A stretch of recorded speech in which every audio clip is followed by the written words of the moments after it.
Yes, sir. Why this kind of requirement came in? Any idea? First of all, when the web driven applications were introduced, at that point in time, people were used to work with the thick client Windows applications the most. Locally installed applications like MS Office and Adobe PDF Reader and all, even the browser itself. These are all locally installed applications, right? Am I right? Yes, sir. People were used to it. When the focus shifted to web, people started complaining that we're not getting the similar experience. When I click on one button or one menu item, it takes long to come up with the next UI, and which actually degrades my productivity. And this all becomes worse if I am not having good internet connection. See, most of the people today use internet connection from mobile devices, right? Mobile devices depend on mobile signals for internet. Signals are not the same everywhere, correct? Am I right? Right, sir. Sometimes it works very, very well. Sometimes it takes a lot of time, correct? So if everything is reloading every time, don't you think that will not be appreciated by the end user, as the experience will not be that great?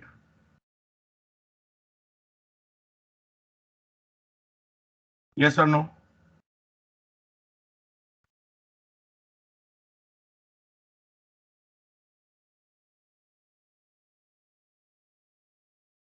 Yes or no?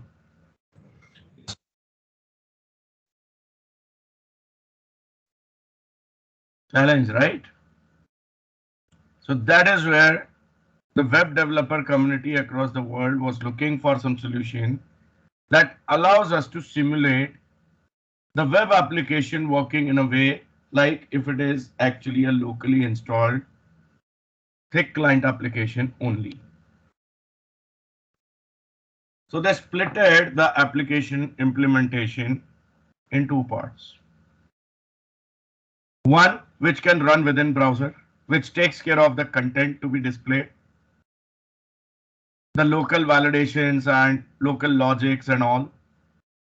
Whereas some code was retained on the server where the data access is involved, whether that data access involves connectivity to databases or file system or any other storage. Beside, the server also communicating with some third-party services. For security reasons, the access to these resources is not directly granted to your browser-based client application. Hacking will be very, very easy if the browser-based implementation gets the direct access to the backend services. So that's where the split came in. You develop your server side separately, you develop your client side separately, and then provide an integration between them. If your client resource is delivered by the same server on which your backend code is running, the communication is just seamless. Without any loopholes, without any adjustments, the things can work. Okay, we are going to see that in today's session also, like when it works, when it doesn't work, and so on. Understood? So that's where again the technologies also needed to be evolved. One which allows me to write the server-side code. Probably that's where we can think of the web APIs, HTTP-based services, RESTful services and all. And then the client side where we have Angular, React, Vue.js, Backbone.js, Knockout.js, and so on. Different JavaScript frameworks and libraries exist to allow us to do different kind of work. So whatever the framework or library that suits my requirement the most for my application, I'll be using that. Understand?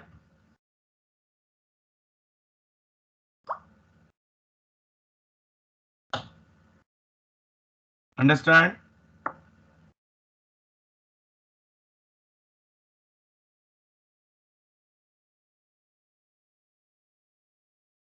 Yes or no?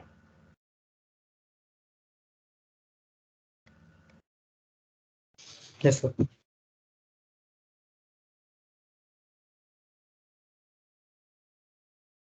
Okay, so that is what we are going to see here. In the first half, our concentration is going to be on web APIs, the server-side implementation, and then in the second half, we'll be focusing on the client-side implementation, where we are going to use Angular and React. Got it? So let's start with the web APIs. The concept of web APIs, I said, is based on the MVC architecture itself, what we discussed here. Quite familiar things you have here. Okay. Here, what changes is the view goes out of the scene. So I get this part removed. Rest of the things remain as it is. And this we have seen already. Now in this case, what user gets is not a view or not HTML content. The user gets the data directly.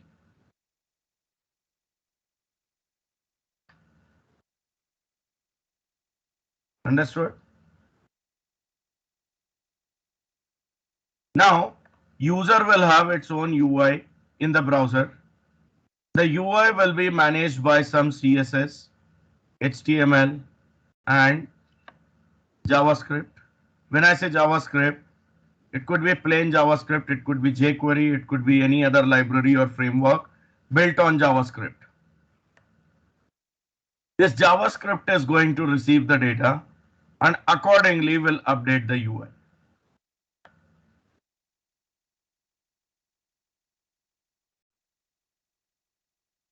Understood? Because the updation of the UI is now coming to the browser, the whole page doesn't seem to be refreshed or reloaded. Only the content which has changed is basically handled by the JavaScript, where JavaScript detects the change, removes the old content and replaces it with the new content. The rest of the portions of your web page remain as it is, static, so that the user feels everything is working locally, even if there is some interaction going with the server. So here your controller will remain on server, which means these all things are going to be on server side, whereas the CSS, HTML, JavaScript will be entirely on client, that is browser. Is it clear?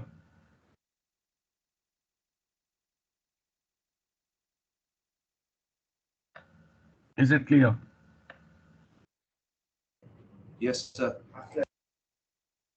Okay, so one thing is pretty clear here, that the entire implementation in this case for the web APIs is based on MVC framework only. By taking the views out and retaining everything else and remodeling controllers in such a way that they become generic HTTP services, we got the web API framework available. Okay. Now what this web API framework actually targets in general? Earlier we used to have something called as web services. This was one of the platform available with all the technologies, I would say most of the technologies which were internet driven or network driven, like Java, PHP, Perl, Python, Ruby, and .NET. All supported this concept of web services, where the entire data transfer or communication used to happen with XML, and this XML used to be formatted with a protocol called as SOAP. This was not a communication protocol, this was more of a formatting protocol. When I say protocol, what does it mean? Some set of rules and regulations, right? Simple Object Access Protocol is the full form of this, which was giving some structure to the XML so that there is some standardization, and with that standardization, each language can comfortably understand what the message coming in the form of XML is. So whether it is .NET sending some XML or Java sending some XML, all the parties which are communicating will understand what it is, because it has got a standardized structure provided by Simple Object Access Protocol. Looks good or not?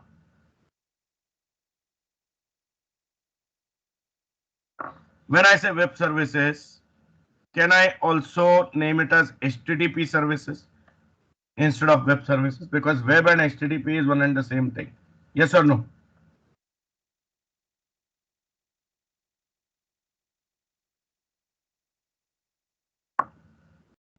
So this platform or this technology feature basically allowed people to write some code which can be shared across different applications, different types of applications, written in different technologies, different platforms.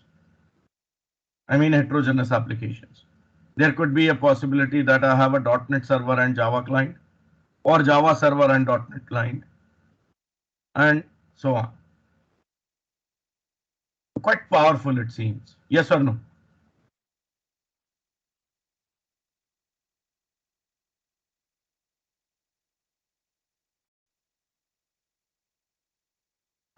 Tell me quickly. Yes or no?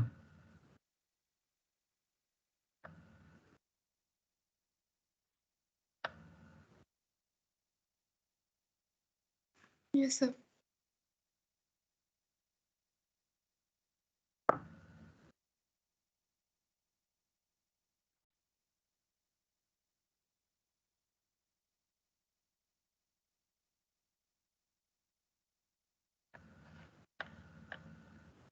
Then, if this was so good, why another new concept was required? Now, if you look at XML, in whatever format, the XML always will be something like this. If I want to have few employees information stored, it will probably look like this. In the most basic format I'm writing, employees, employee, ID, whatever the value, slash ID, name, whatever the name, slash name, so on, whichever fields you have. And then you have slash employee. Then another employee.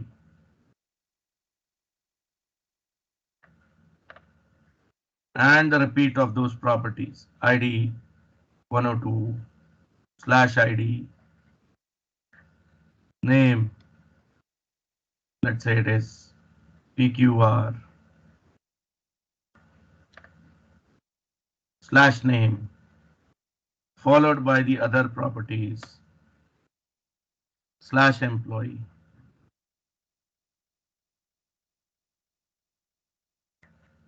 Right? Then there can be millions of records like this for employee. And then at the end there will be slash employee. This is the simplest form. With soap, actually, each of the element comes up with its data type also to represent what type of data it holds. More metadata comes in the form of attributes, like ID might be represented as ID x colon int, which says it is an integer, and then maybe the ordinal position also. Maybe there is another attribute called as position, let's say equals to 0, and then the actual value, and then slash ID. So if we do it for all the properties, don't you think this XML will look bulky?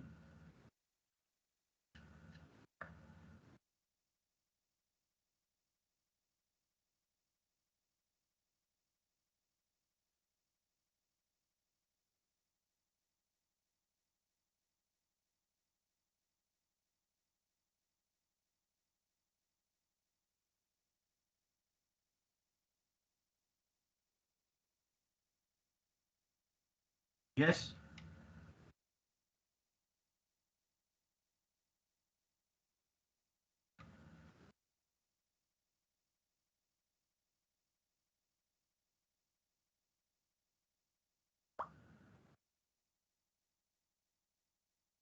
Tell me.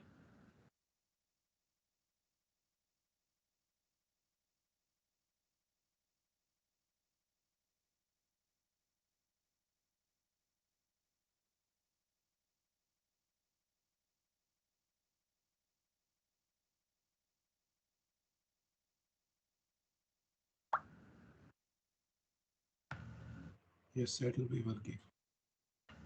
We can take example of our web config file itself, right? If I go to web.config file,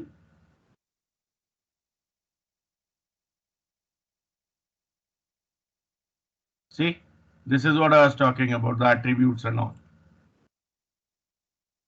Looks very bulky. The actual configuration might be simple. It might be ending up with 5 or 7 items only. But still, only for that, I have so big XML content. Yes or no? Though it provides the cross-platform compatibility because XML is understood by all the platforms. The reason the XML being based on simple text format, correct? But still I have a challenge that it is bulky. Will it be actually acceptable for the small scale devices like tabs and mobile phones and kiosks, where we know that the majority of the devices are low config devices, 1 GB, 2 GB RAM only. Processor also not that powerful. Storage limited,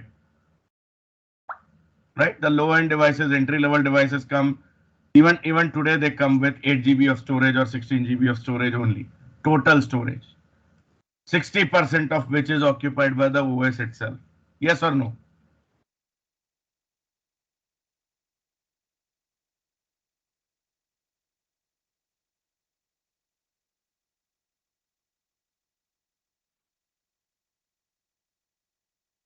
Yes, sir.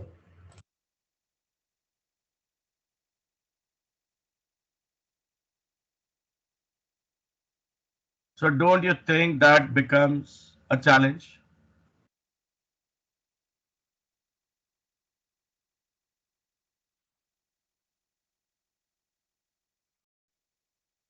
I mean, It has. the smaller scale applications will have challenge communicating with the services that are written as the conventional web services. Also, each of the application needs to be aware of SOAP. Means the platform which has been used to create these applications needs to know what is SOAP. Because the structure of XML always is going to be SOAP structure. Yes or no? What if I have some platform which is so small that there is no extension possible to it, and there is no new thing which can be made available into it. Like my platform could be as simple as HTML language only, which is not a programming language. It's more of a formatting language, right? How HTML can integrate with these web services, because HTML doesn't know anything about SOAP. It does know HTTP, but when it comes to SOAP, it doesn't know.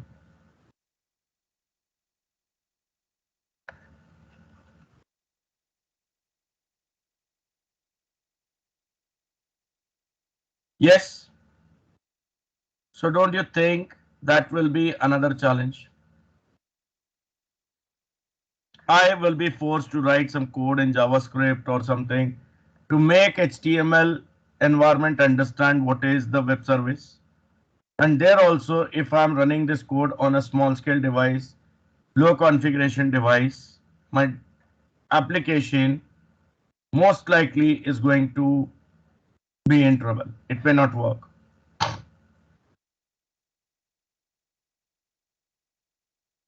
Got my point?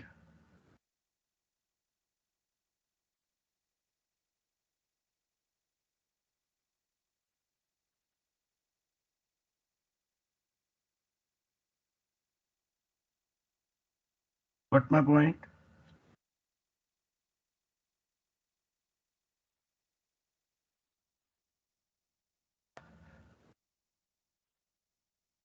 Please respond. Yes, sir. Now, what to do? That's where we need to go to some modified version of the web services or some revised version which doesn't depend entirely on XML and so come up with some format that is more compressed in nature without compromising on the data availability, right? Compressed format means what? My application need to deal with less amount of data,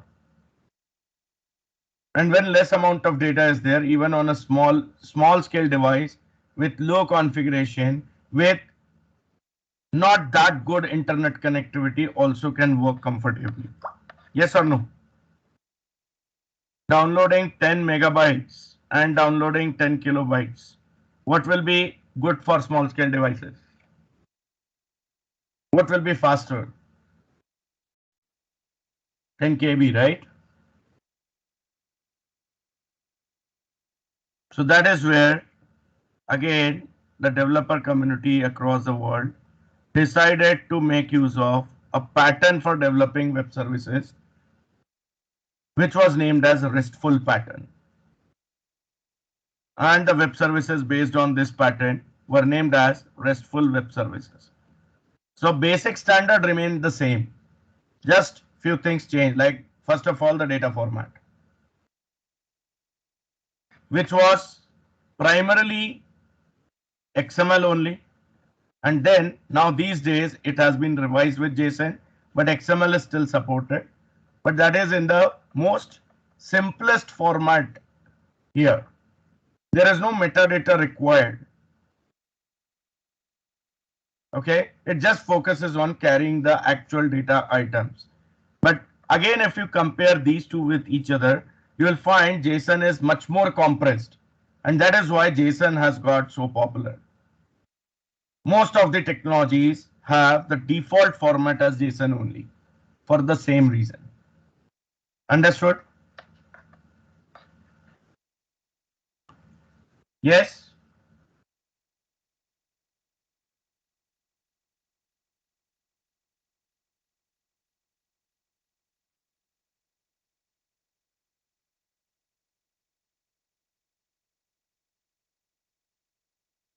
Understood?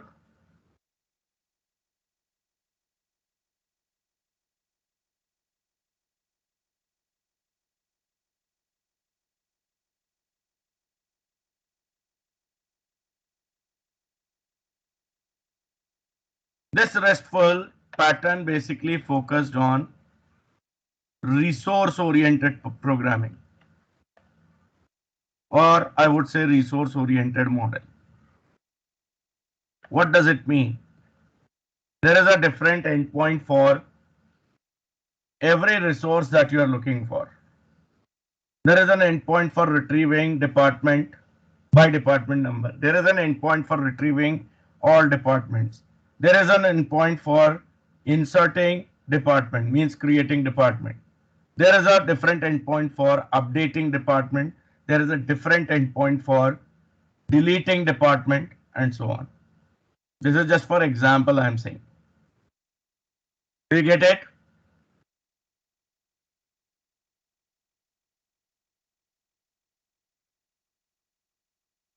Every service is accessible, or every endpoint is accessible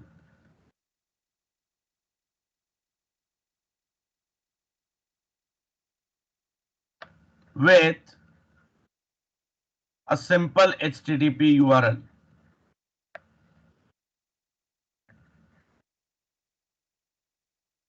That's what I need. I don't require any knowledge of JSON or SOAP or anything, even XML also.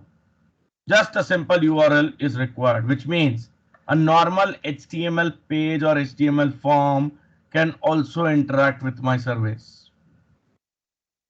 Understood?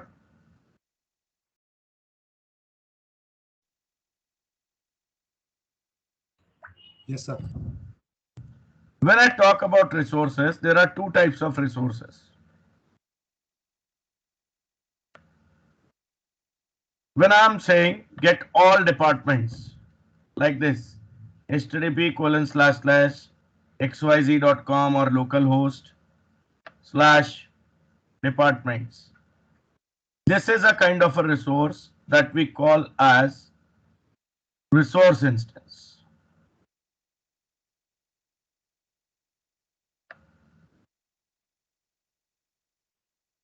As it talks about the main resource directly. But if I have a resource being accessed with this URL, xyz.com/departments/50. This is something which is having a dependency on the main resource, from which it will retrieve one single resource for one single department, which is having department number 50. So this is called as dependent resource.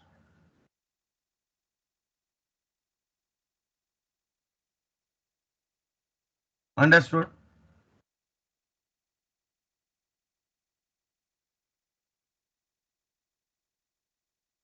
Understood? What else this RESTful service says? Each and every service must return a response, even in the case of failure.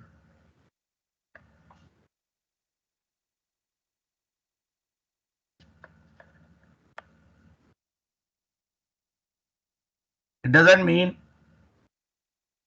wrong data or something will be coming back, or any random data will be coming back. It means that it's okay if there is a error. Tell the client that there is an error and this is what the error is. This is what has caused the error. Right? So suppose you give me some work. I may be able to do it, I may not be able to do it. Point is, I need to keep you informed. If it is done, I have to give you the final result, final outcome.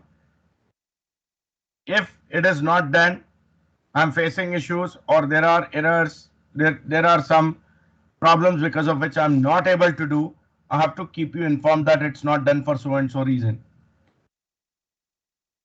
So that you can always be in a good position to take decision, whether some support required by me and you give that support and I get the solution, ultimately you get the solution, or I may not be competent enough to get that job done. So you may take a decision that, okay, let's give this job to someone else. This is possible if and only if you know that the job is not done. And what is the reason for the job not getting done? Yes or no?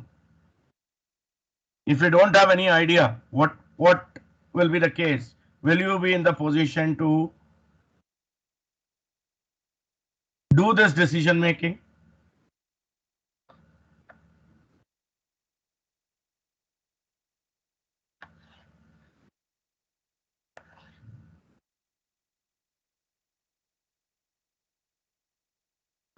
Yes or no?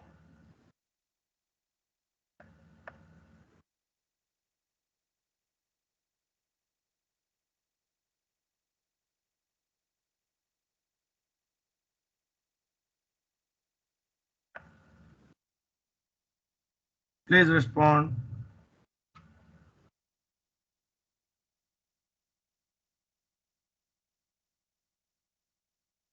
No. No, sir. So do you need the update or not?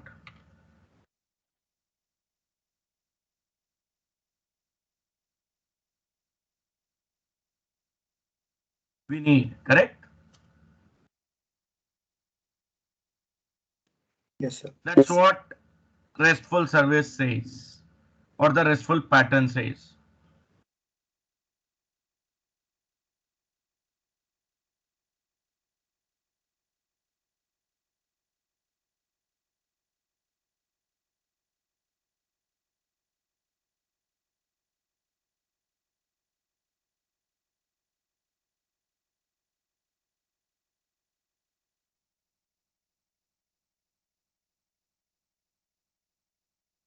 Understood?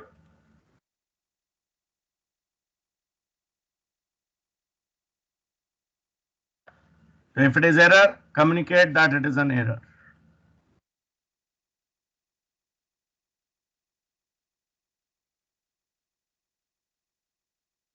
These are the few things which basically RESTful pattern talks about to make the programming also much more easier. And ASP.NET Web API framework is designed in such a way that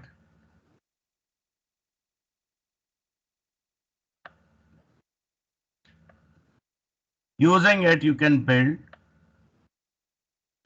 RESTful services easily. In RESTful, what does REST stands for?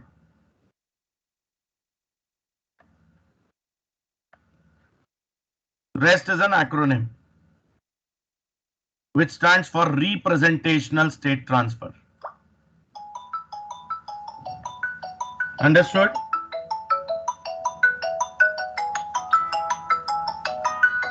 Yes. Just a moment, I'm getting an important call. I need to take that. I'll be back in a minute.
So sorry guys, it was little important, an urgent call. Okay, so what we're talking about, what was the last thing I said?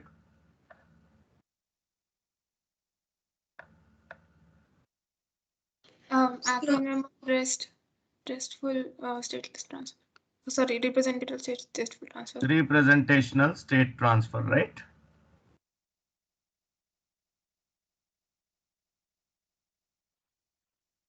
What does this mean actually?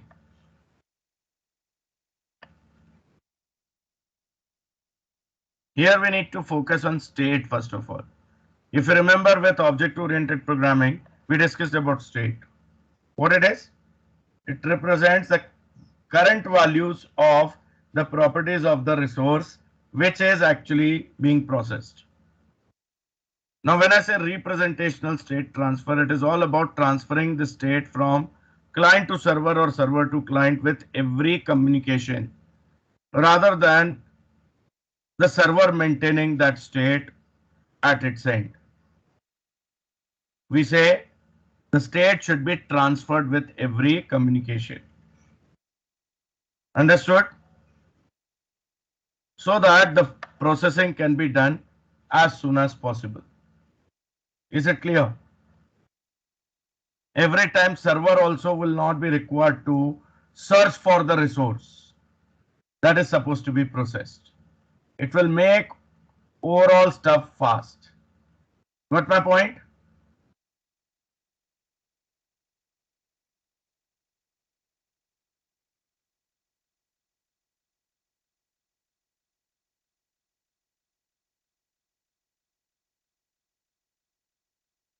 Yes, sir.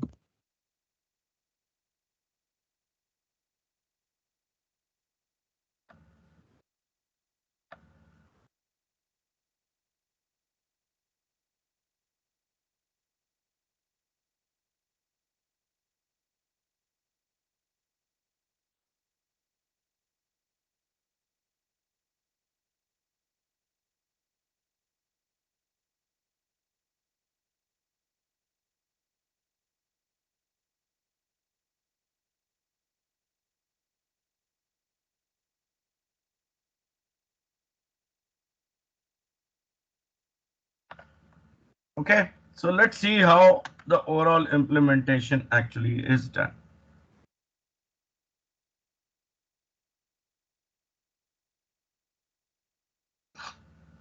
Let's go to Visual Studio. Start with a complete fresh new project.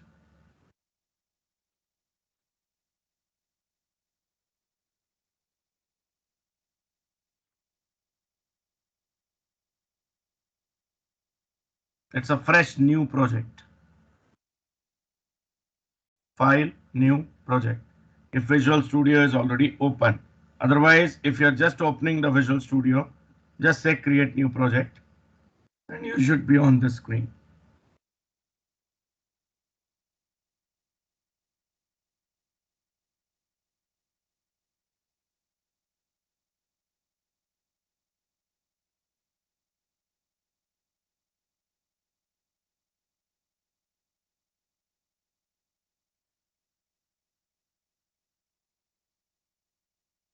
Yes?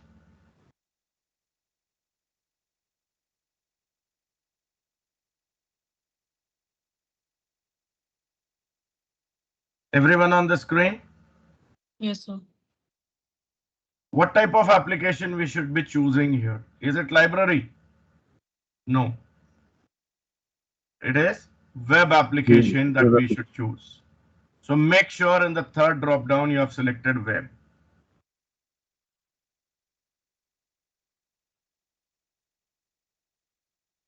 Done?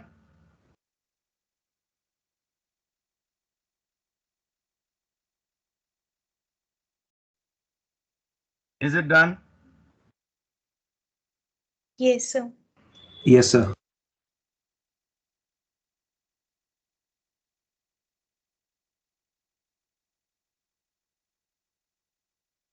Scroll down and look for ASP.NET Web Application .NET Framework.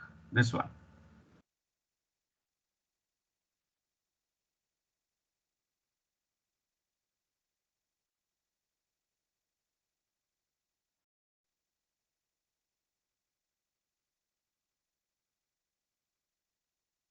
ASP.NET Web Application .NET Framework. Make sure you have selected the correct template.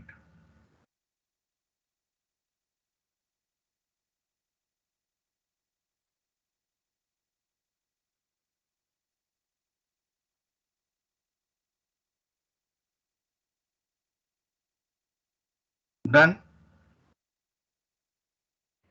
Yes, sir.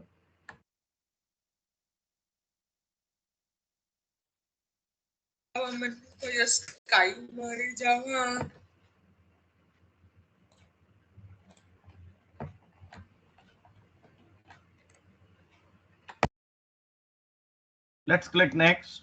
Let's name this application as API_demo. What we can name it? Let's say Web API. And let's select the location right. Framework should be the latest one available on your machine.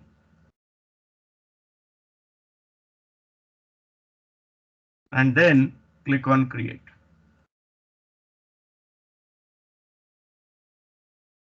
So we are on one of the familiar dialog, correct?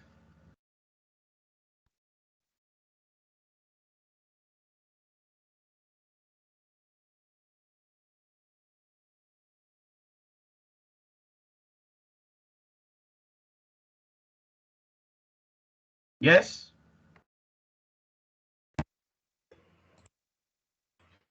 Yes, sir. What we will be selecting here? I can go for Web API. Single page application? Single page application will be used if I'm looking to use Web API and at the client side HTML, CSS and JavaScript stuff. Right now, I'm not looking for that. I'm just looking for the feeder. That is the server side implementation, which ultimately means I'm looking only for the API. So I'll go for Web API. Hello, sir. Yes. So in the starting initial creating new project, you have to click the same thing as yesterday, sir. You have to select web here. No. Yeah, web there and. Then you have to select ASP.NET Web Application .NET Framework. Yeah, like so that yesterday. is the same thing what we used yesterday. Yeah. Okay, sir.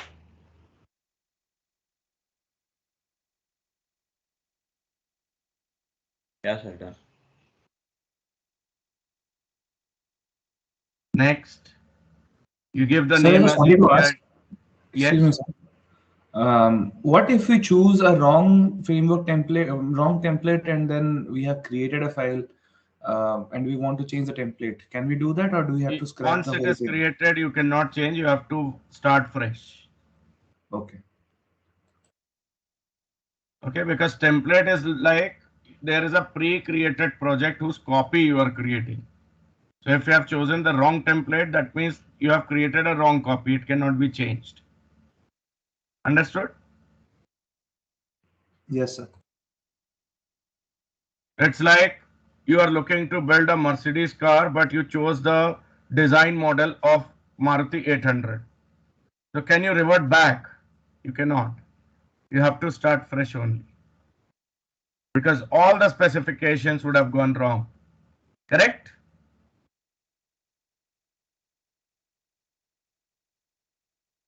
Got my point?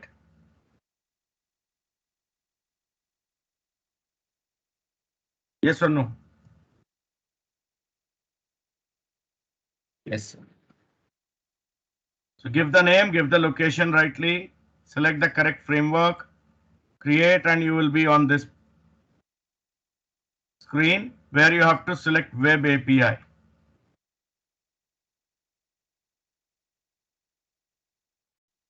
See the description of this template, a project template for creating RESTful HTTP services that can reach a broad range of clients, including browsers and mobile devices.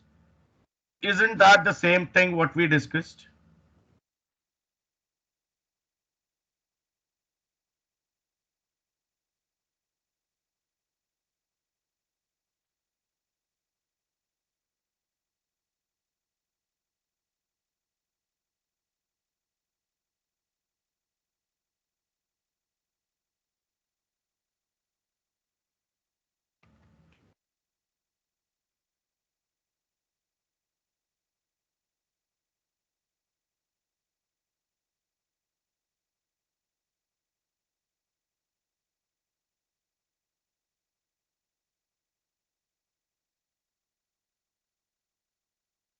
Yes?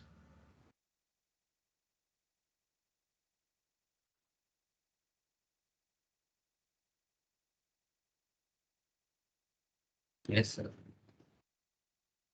Select this template and click create.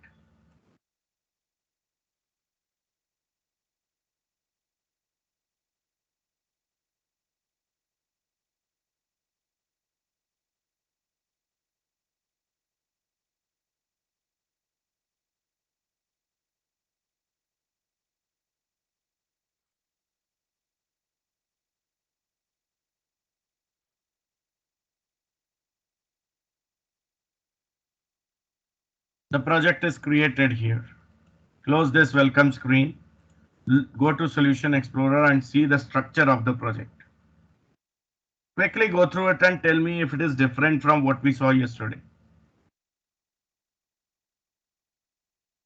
If yes, what is the difference? Tell me.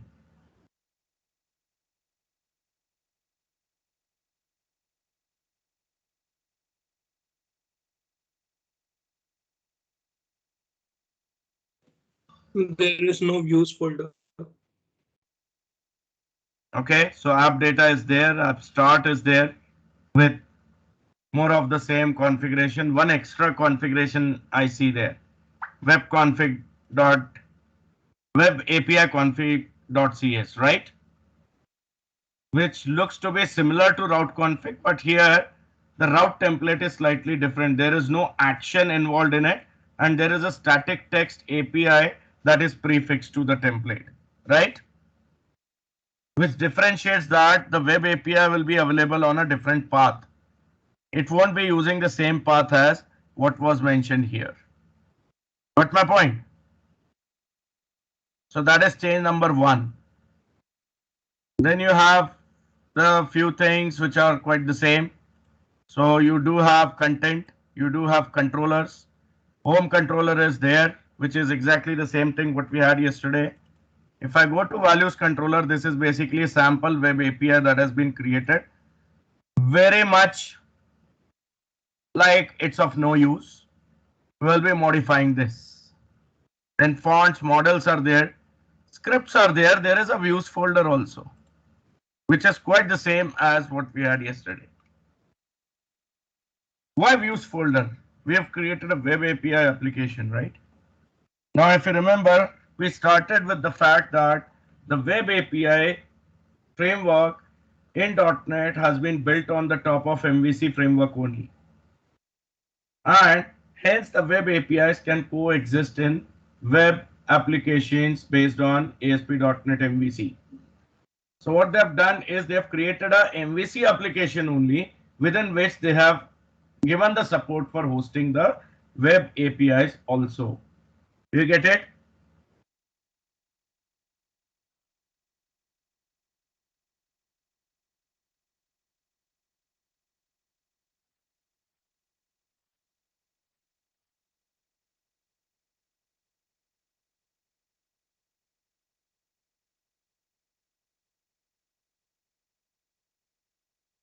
Do you get it?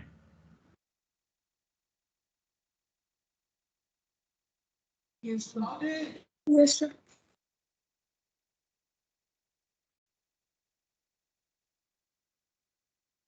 Okay. And then there is an extra folder I see, areas containing help page, which seems to have its own MVC application as a sub application into it, right?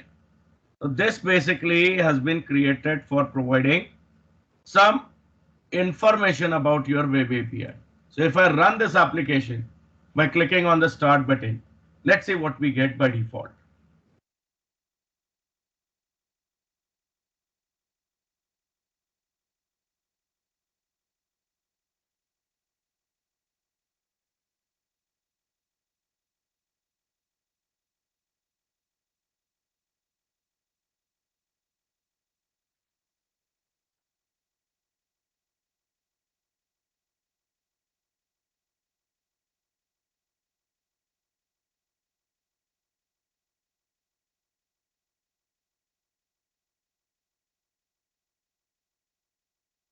So this is the typical ASP.NET MVC stuff.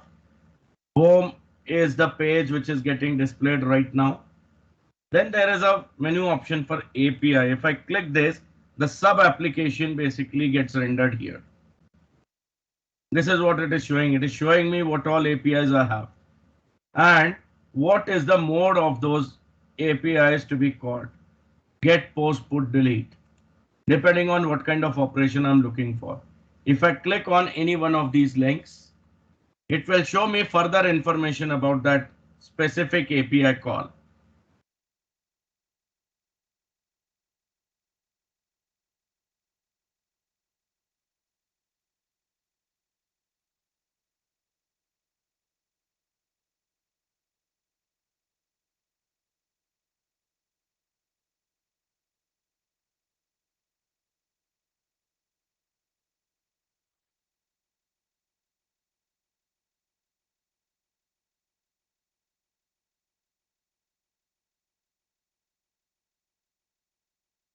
Usually it doesn't take this long to get to the URL.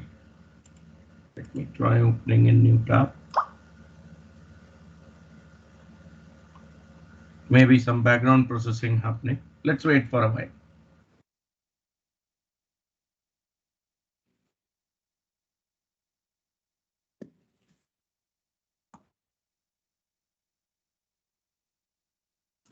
So if this is a pure API project, then why does it need views? Like, so I was Correct. confused by that.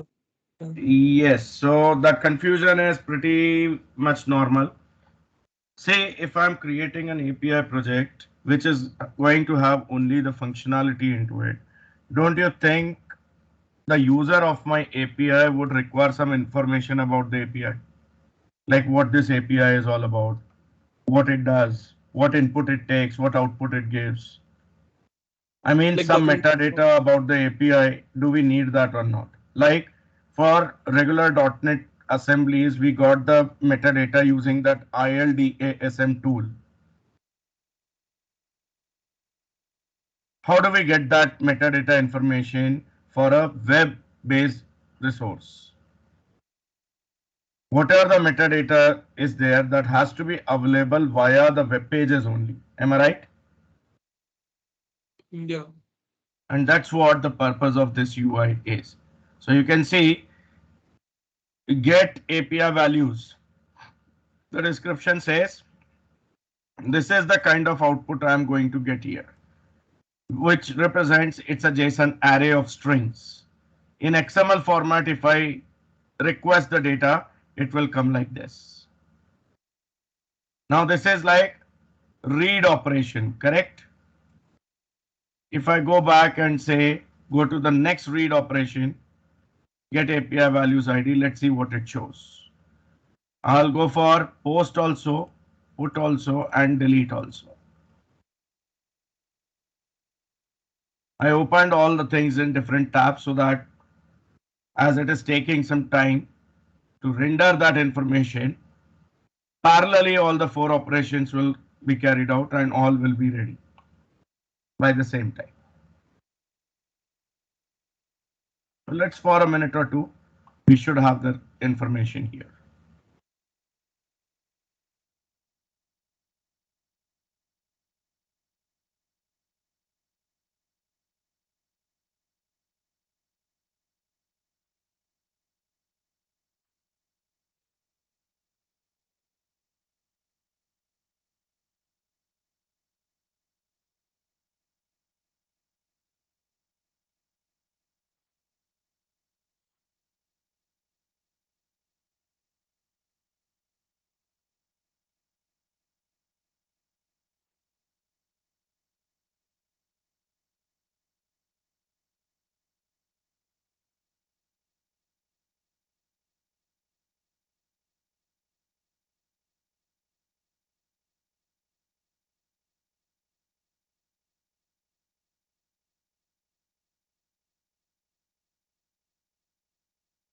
Sir, about the views part, it is just a HTML structure, right? Where Correct. we, yeah, okay, thank you. Okay, so here now you can see this is for get by ID. It says that this is the kind of output you are going to expect. This is the URI parameters which is required, where the data type is supposed to be integer for ID, and it's a required parameter. Likewise, if I go to post, this is the input I should be giving, and there is no output coming for this. Then similar stuff you will find for put and then for delete. It's all about showing the metadata of your API. Though this kind of metadata is not going to be very useful, but at least the elementary, the basic information it shows. Yes or no?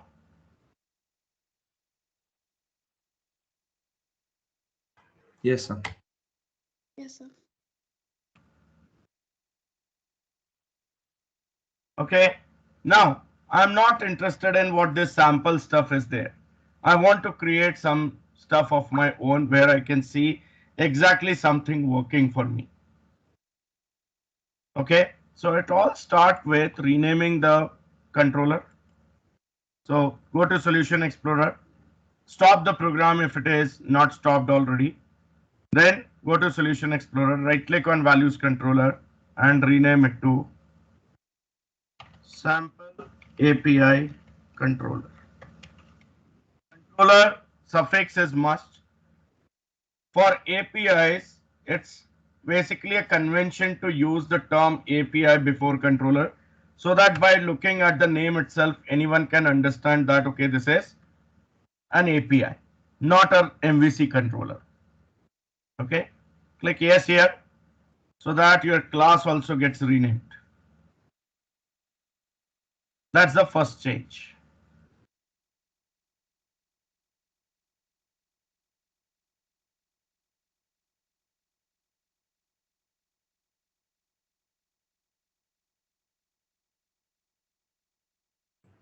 Excuse me, sir.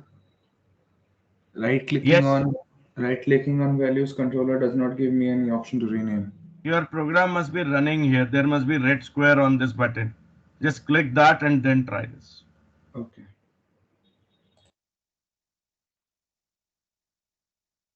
When program is running, you cannot make structural changes to the program, as the resources would be in use at that time, right?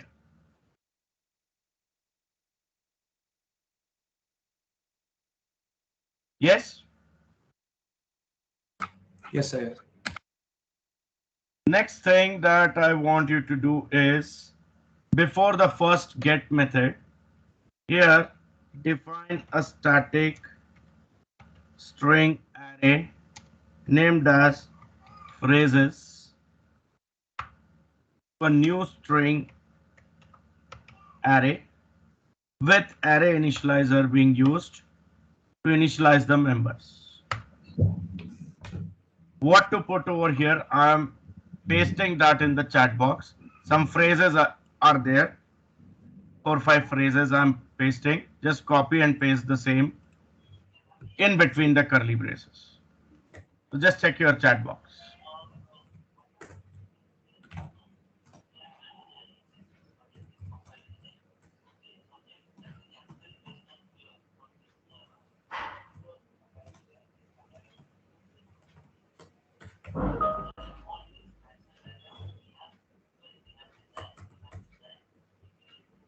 So ultimately your array should look like this.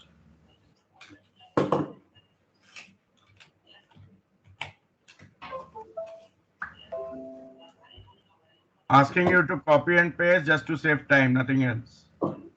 You can put any phrases, in fact. Done?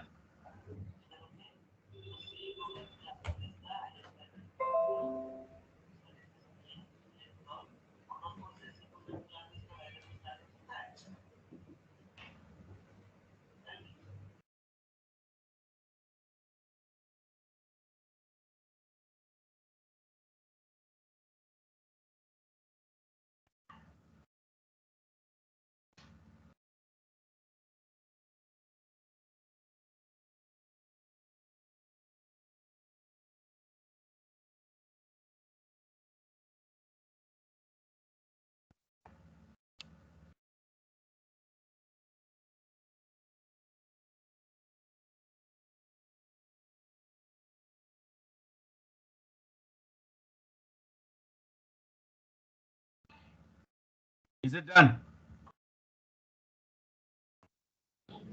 Yes, sir. Now focus on the method that is there. Each method has got some name like get, post, put, delete, etc. Right? Any method that is named as get or anything that starts with get by default is configured as HTTP GET method. Any method which is named as post or its name starts with post is by default configured as HTTP post. Same is the case with put and delete also. Understood? If name doesn't start with get, post, put or delete, then you have to put that action selector attribute explicitly, so that system knows whether it's a get method or post method or put method or delete method. Do you get it? As of now, you can see none of the methods have any attribute. They just have names, but names are confirming to the HTTP request type, and that's why the attributes are not mandatory here. Do you get it? I can say the first one is renamed as get all phrases. For system, it is still named as get only because its name starts with get. Do you understand? Yes, sir. Again, for readability purpose, if you want, you can optionally put HTTP GET attribute on this. But usually web APIs work on conventions. So as far as you are following the naming convention, you don't need to have these attributes used over here. Understood?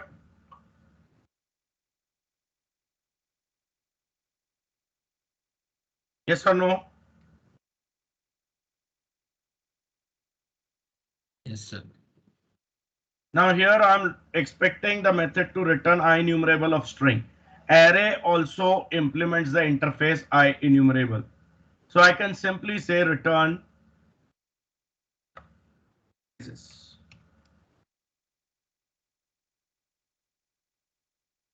See, there is no incompatibility. There is no error reported, correct?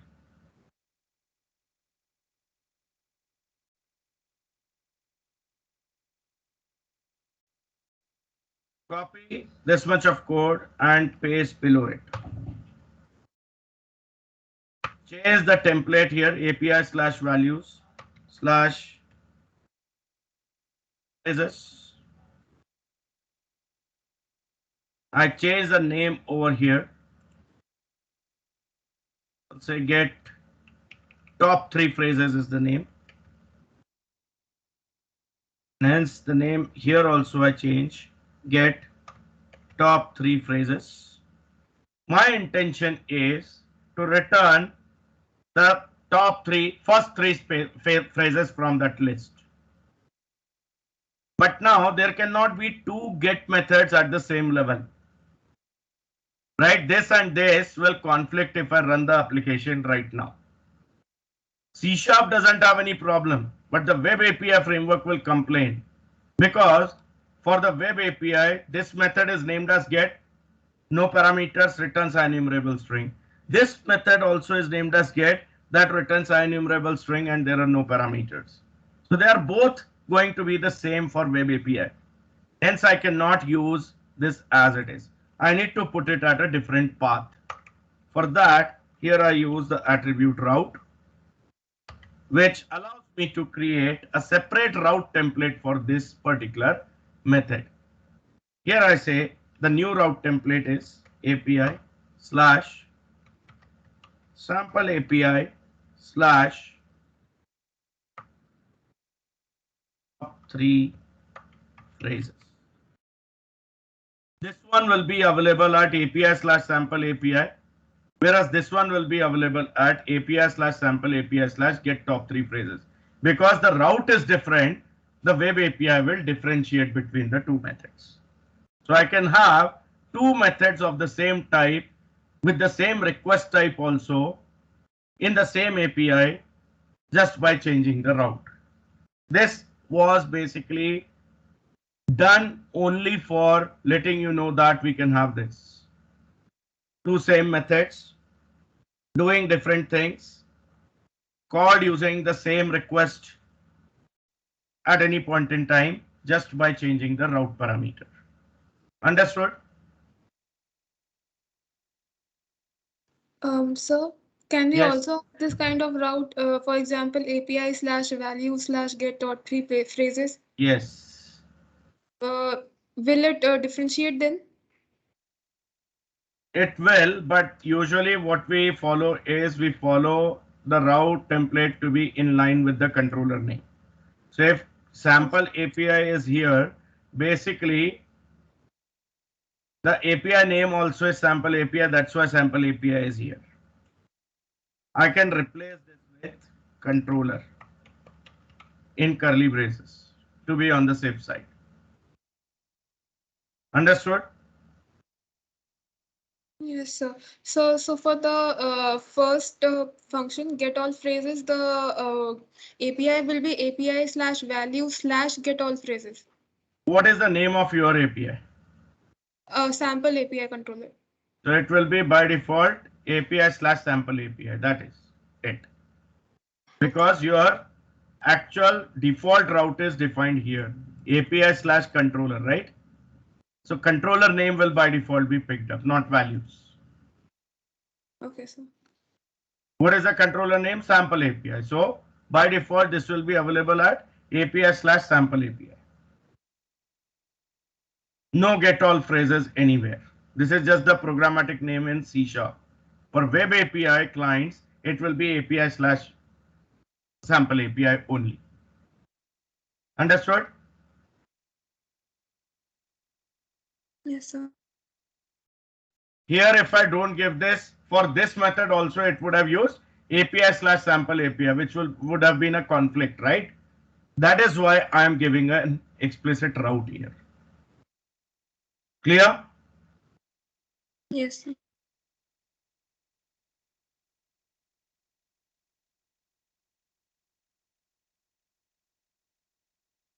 Now some code needs to be changed here. It should return only 3 phrases, right? That is from top. So here I say return phrases dot take 3.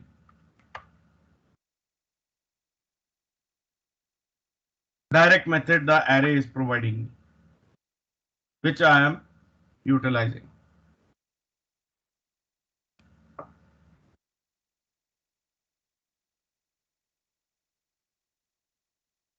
Got my point?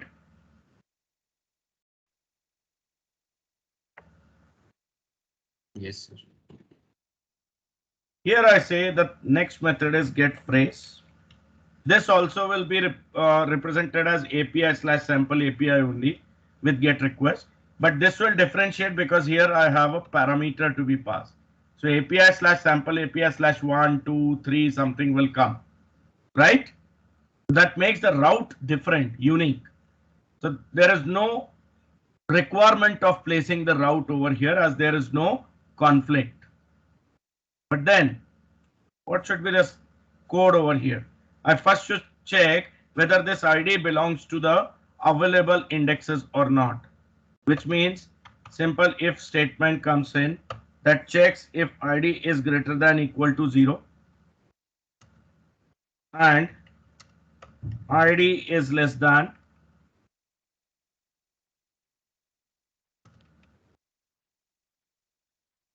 phrases.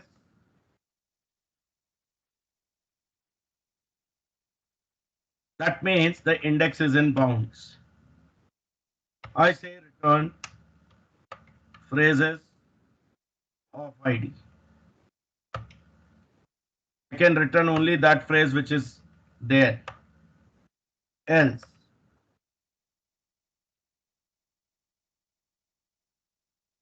I say return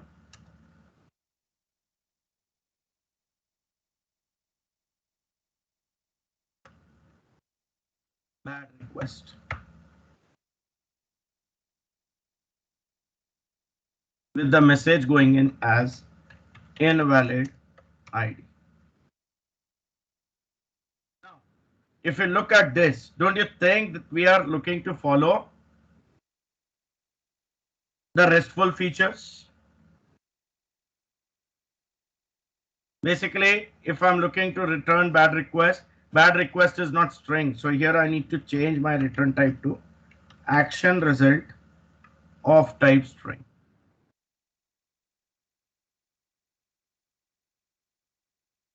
R should be capital.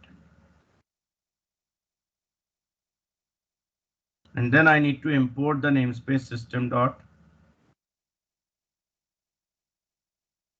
web.mvc. Or maybe I can try with I action result. It should take it. So is it HTTP action result? No, Capital HTTP. it should be action result only. Just a moment. Just a moment, I'll confirm.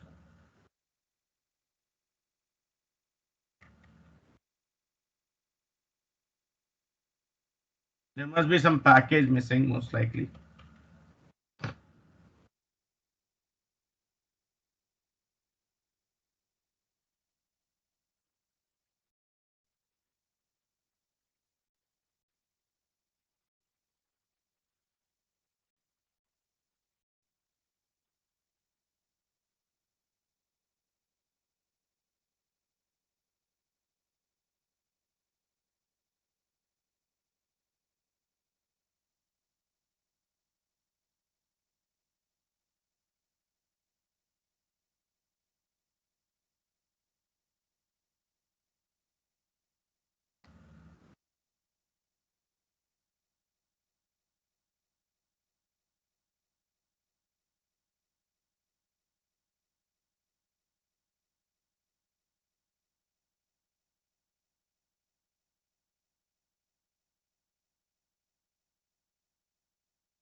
Okay, so here in this version, it is like I need to return HTTP response message.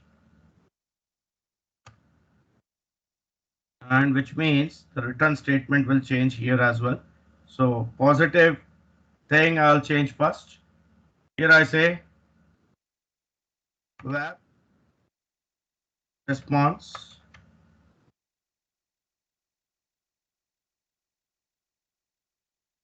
equal to the incoming request dot create response, because the response will be for the current request only. The first parameter I need to pass here is HTTP status code. So I'll say HTTP status code, which is an enum available dot OK, that is 200, and then the value. So here I can pass phases of ID, and then here I say return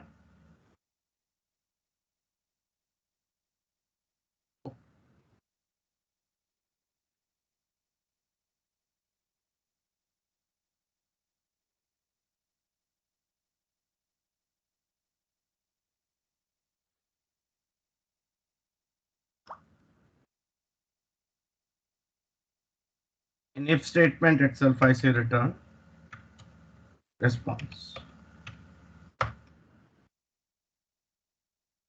Else also says where response, or in fact I can directly pass that as well. I can directly say return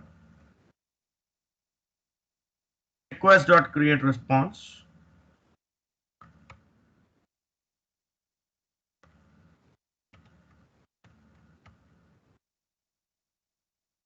HTTP status code dot bad request, comma,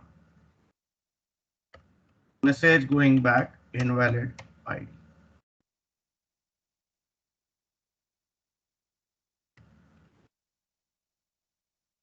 So we are keeping the promise that even if there is an exception situation, I am actually returning a value, a response. What my point?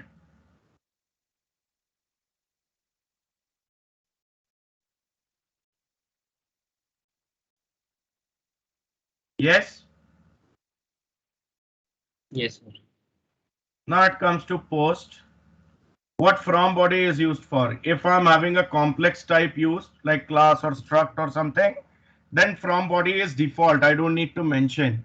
But if I'm using a simple type, by default, the simple type is looked into the route parameters itself, just like ID is coming Hello, in sir. here. Yes. It's still showing error in my case. Can you After share your screen? actually using dual monitor, so I can't hear. Like it shows error as cannot implicitly convert Say dual type. monitor should not be a problem. You can share the No, screen like by not selecting. actually dual monitor. Like I'm using two laptops, using Teams in my personal and using Okay. VS in my Okay. laptop. Like I'll share my screen. So just a minute. I'll Yeah, switch just log screens. in from that Yeah, machine. yeah, yeah. Should be okay.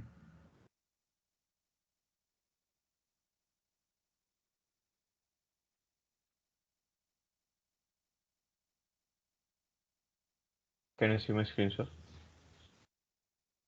It's loading. Yes, I can see. Yeah, it shows error like this. You have put the return type as HTTP request message on line 36. It should be HTTP response message. Okay.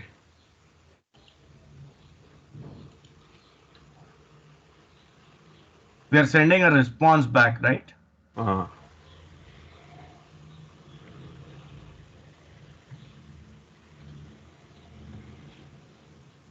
response message. Yes. Yeah. Now Okay. there is no error. Mm.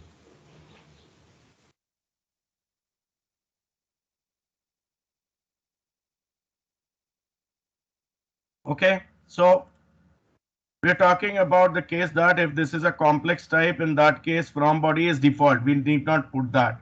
But if it is a simple type like int, char, float, date time, string, then from body explicitly used means the value for this is supposed to be taken from body of the request. Otherwise, it will look for this value by default in the route like this.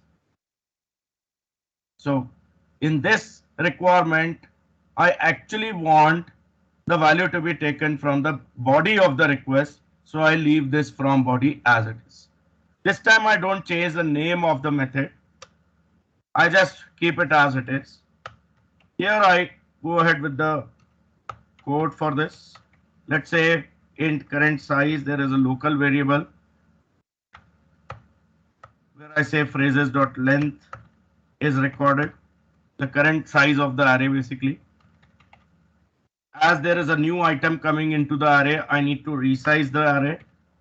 I use array class static method resize by default provided by the system.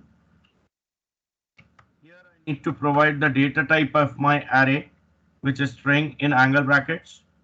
And then I need to pass the array by reference. So here I say ref phrases, comma, the new size.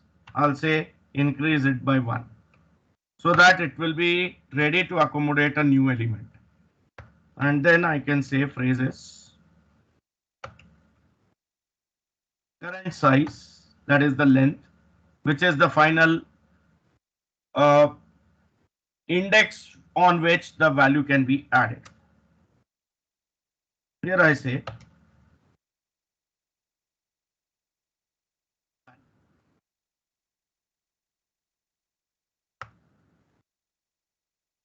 maybe I can say this is not value, this is phrase. So here also I change it to phrase.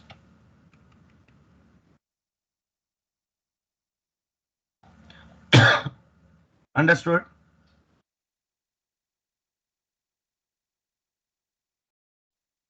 Array doesn't have enough size or enough space available for accommodating new element. So first of all, we are resizing it to accommodate new element, and that newly available space is being assigned with the new phrase. That's what simply it is doing. Do you get it? Almost the same will be the case with put. Here I first need to check if id is greater than equal to 0 and at the same time id is less than phrases length, then only the updation is possible. So here I say phrases of id is equal to, I'll name this as new phrase, and I assign it over here. Else, if I'm not using HTTP response message over here, then I can still communicate with the client for the exception just by throwing the exception. But that's not the recommended way. Ideally, you should use HTTP response message.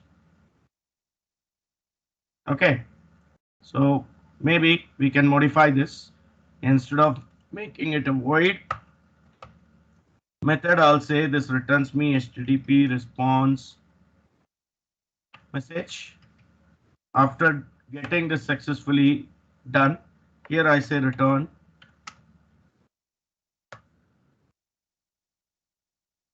request.create response HTTP status code dot no content is actually a successful message for update operation. And then in else,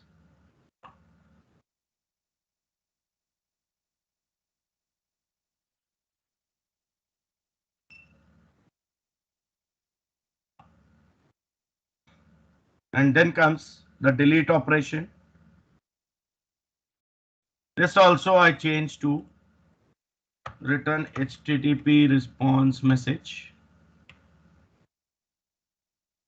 I'll copy this update code over here first, because some checks like this needs to be there. Here I say record the phrase that is being deleted. So I say deleted is equal to this of id. Then I say phrase id equals to not empty. I just reset it. And then here I say status code. For delete operation, the status code has to be 200. So here I have to say OK.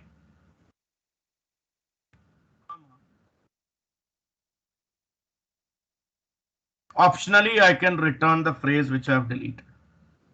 So I say return deleted phrase, so that user can come up with an undo operation also created at the application level.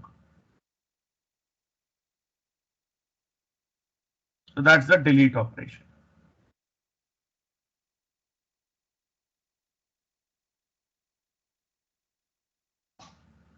Understood? Sir, what was happening in the first put applications was array.resize and all that part I could not understand.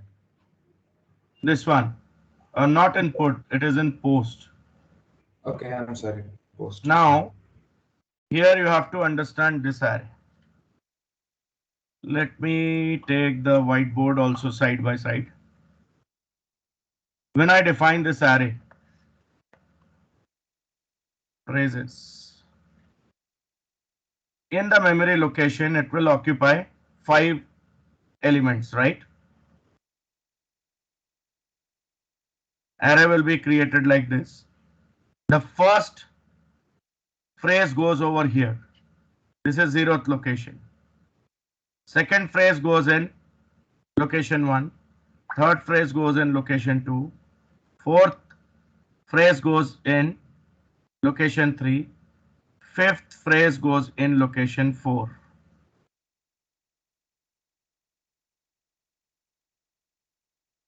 Yes? And Yes. this is the array. This P represents the phrase corresponding to these phrases. Okay? Yes? Yes. Now when I'm saying post, what exactly I'm looking for? Am I not looking for adding a new phrase? Yeah. Do I have space over here to accommodate the new phrase? No. Now look at the code. The first statement, current size equals to phrases dot length. What is the length of this? 5. 5. So what current size will hold? 5.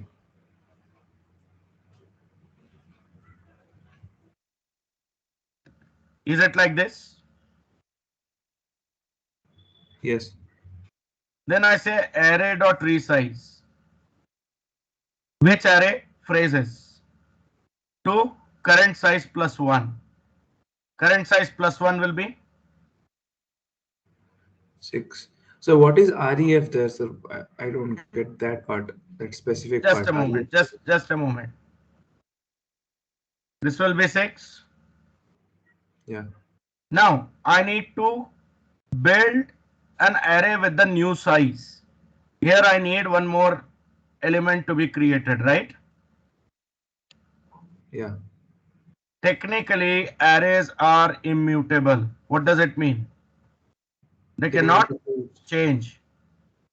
Once the array is defined with a size 5, it is of size 5 forever. It cannot be reduced, it cannot be increased. But with this code, I see that it is being increased, right? Technically, Yes. what this resize method is doing is, instead of resizing this array, it is actually creating a new array.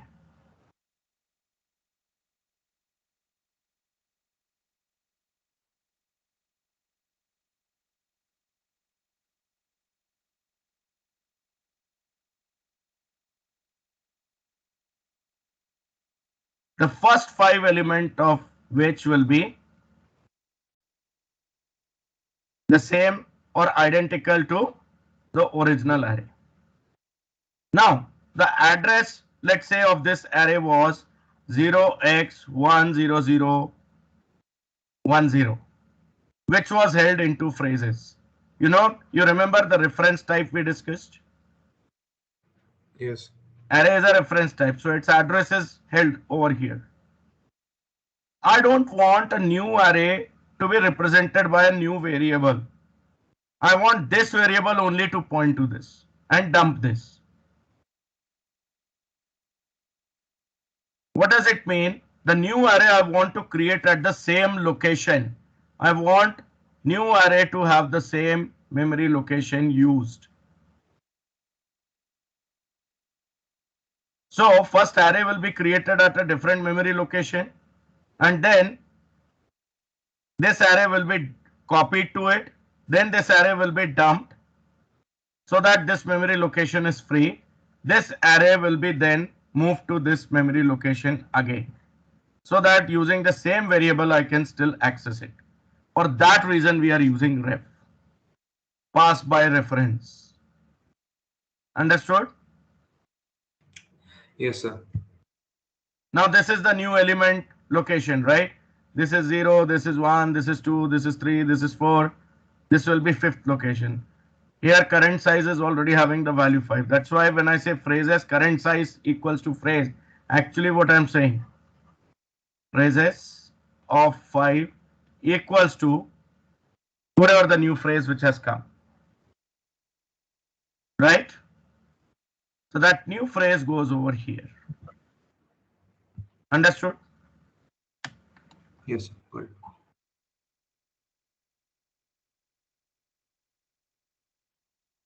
This whole dumping and moving part is directly done by this resize function, right? Correct. Otherwise, we would have required to write that whole logic. In C, C++, we do that, isn't it? Yes, sir. .NET comes with the automation for that. So So, because of this immutability, arrays are not considered to be a good option where the size of the collection keeps on changing. For that reason, we use collections like list and array list and all that. Understood? Yes, sir. Yeah, there was a question. yeah, so actually I saw that we are going to push in a parameter called ID. So phrases does not have a variable called ID. Then how will we pass the ID? Can you be specific with line number Yeah, so that I can line number help? 35 in the function also we are passing ID, and then on the basis of ID we are doing a lot of things. ID. In my case, if you can tell me the line number. 36 I think. Public HTTP response message get phrase int ID. This one. Yes, sir. Say this is just a route parameter which will come like this in the path, which represents the index of the element in the array.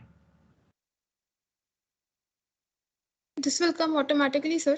No, we have to pass it at runtime. So Okay. whatever we pass, it will be captured here, and then the processing will be done. Okay, sir. Understood? Yes, sir. Now, just check if your machines have got a Hello, tool sir. called as Postman installed. Hello. Yes? I got an error in this delete thing, sir. Yes? It shows like not all code paths returns a value. Just check your else part. Else and if both. Do you have return statement in both if and else? Yes, sir. Check the curly Invalidated. braces. Yeah. Yes, sir. Share your screen. Oh, done, sir. It's done. It's done now. Like the Yeah. compiler was slow. Okay. Yeah. You might have made some corrections, right? Yeah, like I added this invalid ID part again. I deleted that. Mhm. In that case, you can just go to build menu and say build solution to forcefully run the compiler. Got it? Yeah. Oh, it shows failed now. Share your screen. Let me see what's wrong. Yes, sir. Can I see my screen, sir? It's loading.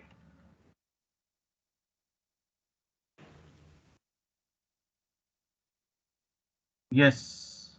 Yeah, it shows failed No, error. it's still loading.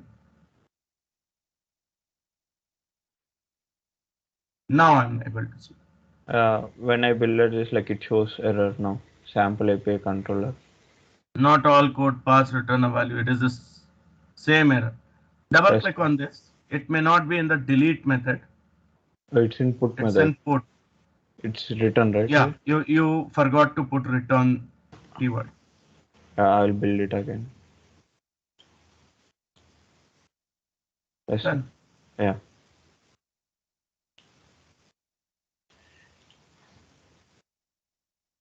If there is a return type in the method, from wherever you are going back, you need to have a return statement or throw a exception statement, right?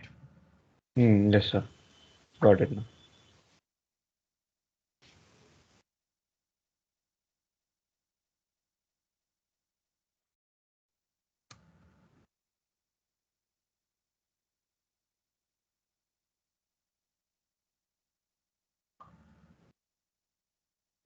Okay. Now just check on your respective machines if you have a tool named as Postman installed. Just go to start and type Postman in the search box and see if you are able to see this.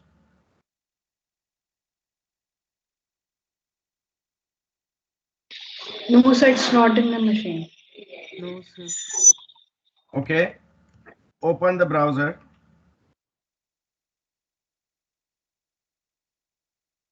and go to postman.com website. Postman.com, and then scroll to the footer of this website.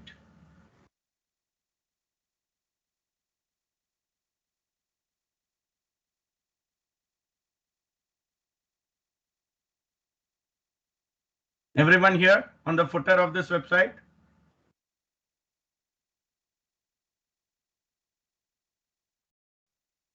Yes or no? Yes, sir.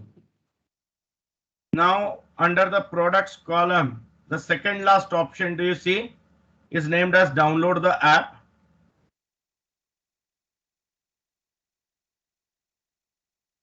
Click that option, download the app. You should be on this page after that. Yes?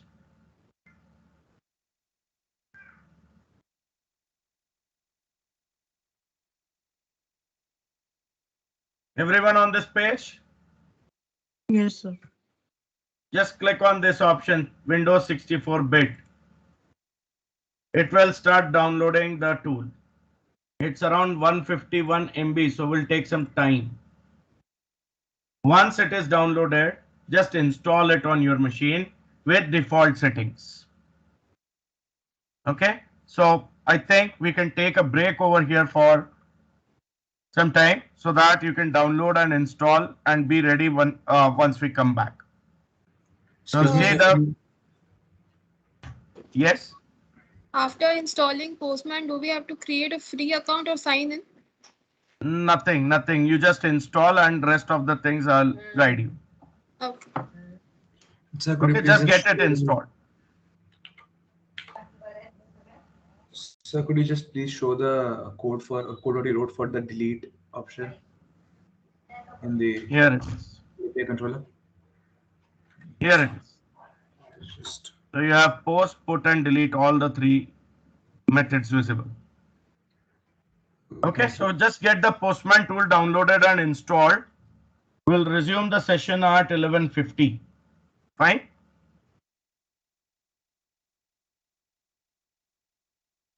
Is it fine? Yes, sir. Yes, sir.